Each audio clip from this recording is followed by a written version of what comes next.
Shalom dan puji Tuhan saudara atas kebaikan Tuhan pada setiap kita sehingga pada minggu ini saudara kita boleh bersama lagi di dalam ringkasan pelajaran Sekolah Sabat, pelajaran yang ke-6 yang bertajuk motivasi dan persediaan untuk misi. Untuk memulai pembelajaran kita, mari kita berdoa. Bapa Syurgawi, terima kasih atas kebaikan-Mu karena bersama dengan kami sementara kami mendengar mempelajari pelajaran Sekolah Sabat kami pada minggu ini. Dalam nama Yesus kami berdoa. Amin. Sekali lagi saudara, tajuk Sekolah Sabat kita, motivasi dan persediaan untuk misi. Pertanyaan Sekolah Sabat, apa motivasi dan persediaan yang perlu untuk menjayakan misi? Ayat hafalan kita di dalam Lukas 24 ayat 44 mengatakan, inilah perkara-perkara yang telah aku beritahu kamu tatkala aku masih bersama-sama kamu. Setiap perkara yang tertulis tentang diriku di dalam Taurat Musa, kitab nabi-nabi, dan Mazmur mesti berlaku. Dan untuk mempelajari pelajaran Sekolah Sabat kita pada minggu ini saudara, ada baiknya Anda membaca ayat-ayat yang tertera di skrin Anda dan saya. Pendahuluan Sekolah Sabat. Memulakan misi tanpa merancang atau membuat sebarang persediaan untuk melaksanakannya adalah berarti gagal.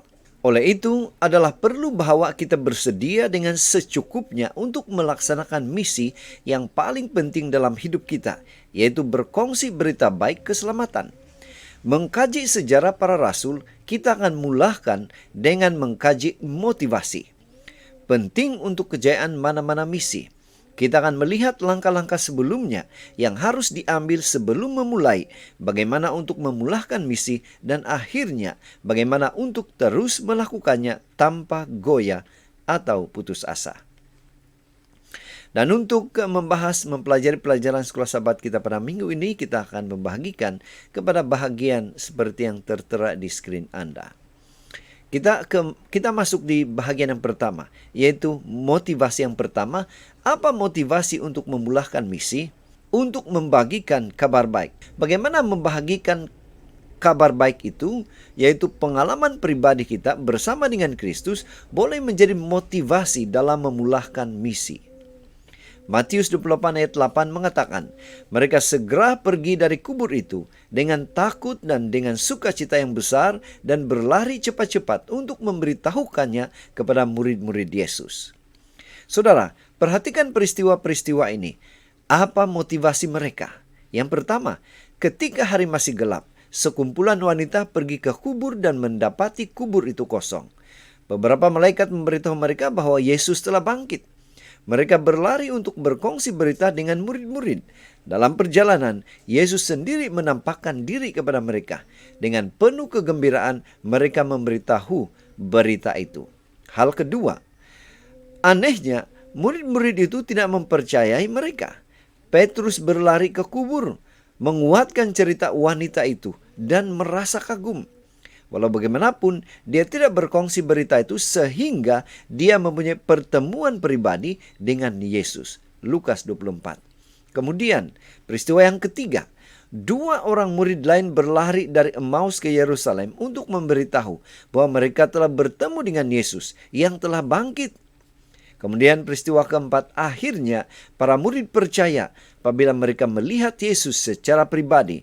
Seperti yang tertulis dalam Lukas 24, pada masa itu, Yesus mempercayakan mereka dengan misi yang sehingga itu mereka tidak bersedia untuk melaksanakan.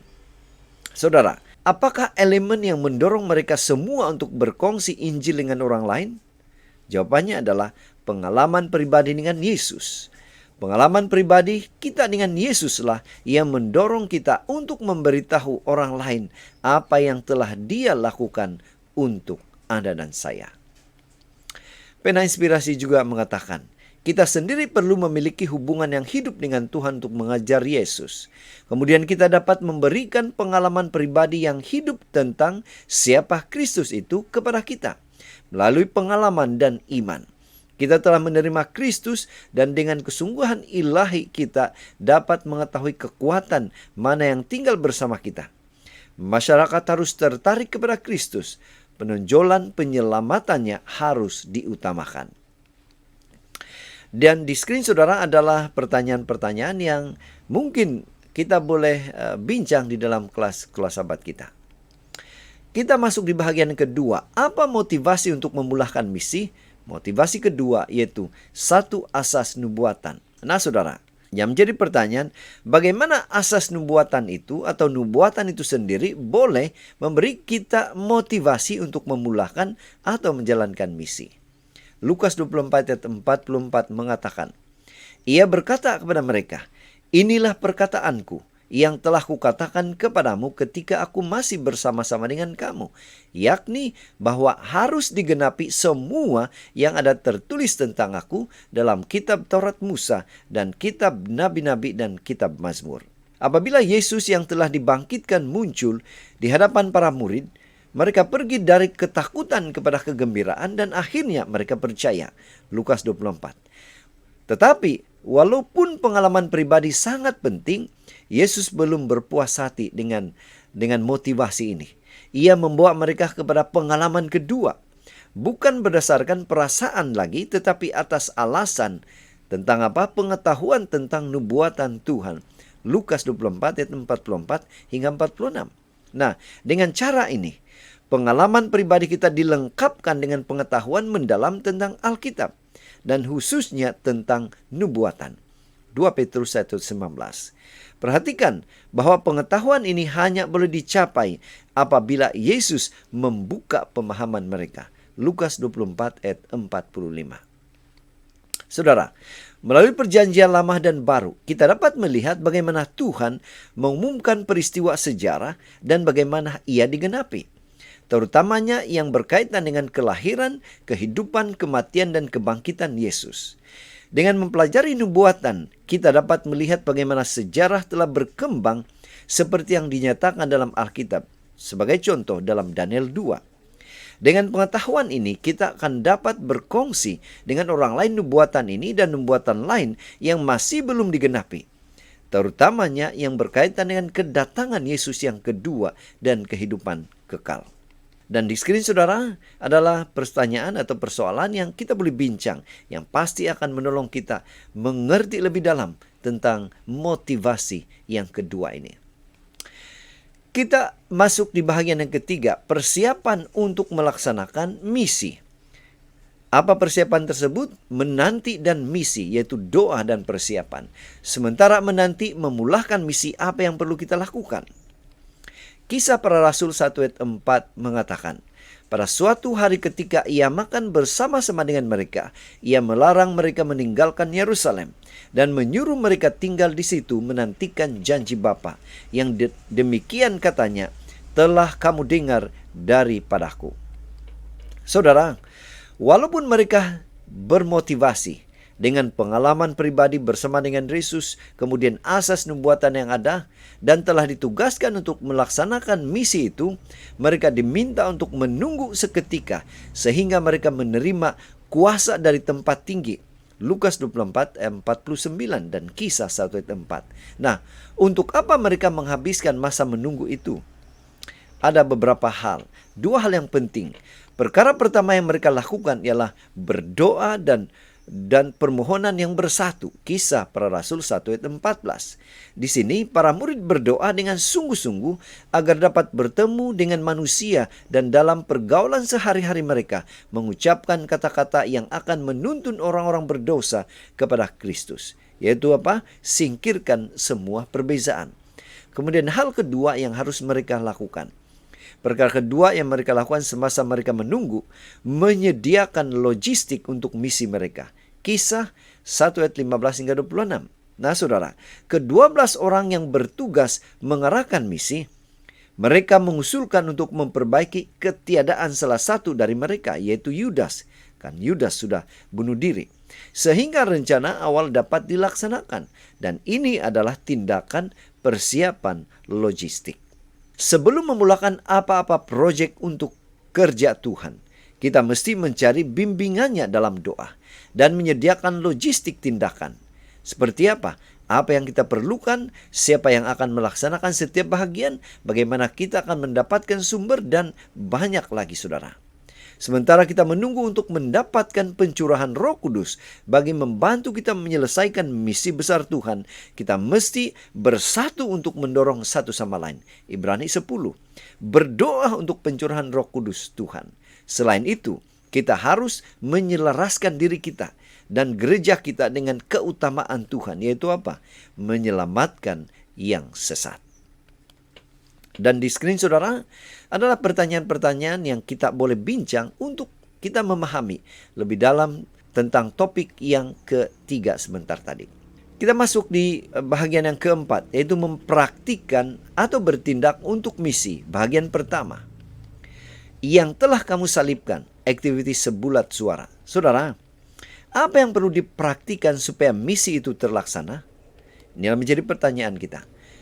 Kisah Para Rasul 2 ayat 4 mengatakan, maka penuhlah mereka dengan Roh Kudus, lalu mereka mulai berkata-kata dalam bahasa-bahasa lain, seperti yang diberikan oleh Roh itu kepada mereka untuk mengatakannya. Persediaan telah selesai, masa sekarang untuk bertindak telah tiba. Nah, apa yang perlu dilakukan? Mereka bertindak yaitu membuat suara, sebulat suara untuk meneruskan misi. Kedua, setiap orang menerima karunia Roh Kudus, kecurahan Roh Kudus. Mereka menggunakan karunia ini untuk bercakap tentang Yesus.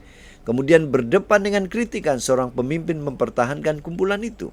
Yesus dipersembahkan kepada orang ramai. Kemudian mereka dituduh telah menyalibkan Dia. Mereka juga diberi jaminan bahwa mereka boleh menerima pengampunan. Kemudian ada seruan pertobatan. Dan yang terakhir, ramai orang menerima Yesus. Saudara, kita lihat bagaimana tindakan seterusnya ya yang dilakukan oleh murid-murid Yesus. Seterusnya saudara, kita semua mempunyai peranan untuk dimainkan dalam misi. Untuk melakukan ini, setiap orang dikaruniakan karunia yang dianggap perlu oleh Roh Kudus. Dengan cara ini, seluruh gereja sebulat suara mengisytiharkan message yang sama, yaitu apa? Yesus mempunyai kuasa untuk menyelamatkan orang berdosa yang paling jahat sekalipun. Dengan memperkenalkan Yesus, kita membenarkan Roh Kudus bertindak di hati setiap orang yang mendengarnya, memberi mereka peluang untuk bertobat dan menerima juru selamat sebagai juru selamat pribadi mereka. Dan di screen saudara adalah pertanyaan-pertanyaan yang akan kita boleh bincang di dalam kelas-kelas sahabat kita berkaitan dengan bahagian atau tajuk yang keempat. Kita masuk di tajuk yang terakhir, bahagian terakhir, yaitu mempraktikkan misi, bahagian 2, yaitu satu gambaran gereja yang mula-mula. Nah saudara, yang menjadi pertanyaan di sini, bagaimana situasi atau keadaan jemaat yang mula-mula itu? Kisah 2 ayat 41 mengatakan, orang-orang yang menerima perkataannya itu memberi diri dibaptis dan pada hari itu jumlah mereka bertambah kira-kira 3.000 jiwa. Saudara, luar biasa bagaimana ini terjadi di dalam pelayanan murid-murid pengikut Kristus. Dalam satu hari, gereja menambah 3.000 anggota gereja baru atau anggota baru. Kisah 2 ayat 41. Nah, yang menjadi pertanyaan seterusnya adalah, haruskah mereka berhenti berkhotbah dan melayani anggota baru ini? Atau haruskah mereka berhenti melayani anggota baru dan terus berkhotbah? Penyelesaiannya merangkumi kedua-dua aspek, yaitu dua-dua golongan mesti dilayani, dijaga. Saudara, anggota baru diajar terus atau dikuatkan tentang apa? Doktrin atau pengajaran. Diajar tentang perjamuan komuni atau persahabatan. Diajar tentang pemecahan roti, yaitu perjamuan kudus. Kemudian juga terus berdoa secara pribadi dan juga berkumpulan. Kemudian bagaimana dengan pemberitaan Injil, berkhotbah. Semua orang berkumpul di bait suci untuk bersaksi tentang Yesus. Mereka berinteraksi dengan seluruh kota, mendapatkan bantuan mereka. Artinya saudara, kedua-dua ini terus harus diteruskan dengan menambahkan anggota yang baru dan terus berkhotbah, menyampaikan kabar gembira itu kepada orang lain. Di bawah arahan para rasul, anggota atau ahli baru menjadi pengkhotbah firman. Inilah artinya saudara. Kehidupan mereka menunjukkan perubahan yang dibawa oleh Yesus dalam hati mereka. Dan setiap hari Tuhan menambah kepada kumpulan itu orang-orang yang diselamatkan. Luar biasa, saudara. Kerja misi kita mesti datang dari perasaan kasih sayang yang mendalam dan sikap bersyukur atas apa yang telah dan sedang dilakukan oleh Yesus di dalam hidup kita. Sebarang motivasi lain adalah menyesatkan. Sentiasalah menerapkan diri di dalam firman dan selaras dengan firman adalah kunci kepada satu kejayaan jangkauan dan penginjilan. Dan di skrin saudara adalah pertanyaan yang terakhir yang kita boleh bincang di dalam kelas sekolah sahabat kita. Pena Inspirasi juga menjelaskan, hanya saya membaca beberapa sahaja. Orang-orang yang berada dalam rumah iman jangan sekali-kali mengabaikan perhimpunan mereka bersama. Karena ini adalah cara yang ditetapkan Tuhan untuk memimpin anak-anaknya ke dalam kesatuan.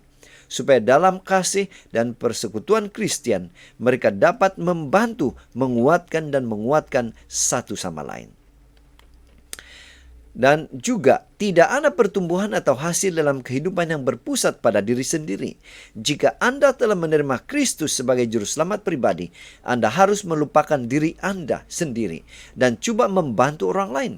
Berbicara tentang kasih Kristus, beritahu orang lain tentang kematiannya yang mengorbankan diri demi mereka. Semasa Anda menerima Roh Kudus, roh kasih sayang yang tidak mementingkan diri dan bekerja untuk orang lain, Anda akan bertumbuh dan membuahkan hasil. Iman Anda akan bertambah, keyakinan Anda semakin mendalam, kasih Anda akan menjadi sempurna. Jadi saudara, dari pelajaran sekolah sahabat kita pada minggu ini, kita boleh menyimpulkan. Motivasi adalah satu keinginan atau alasan seseorang dalam melakukan sesuatu untuk seseorang. Persediaan itu melibatkan satu tindakan untuk bersiap sedia supaya sesuatu perkara dapat dicapai.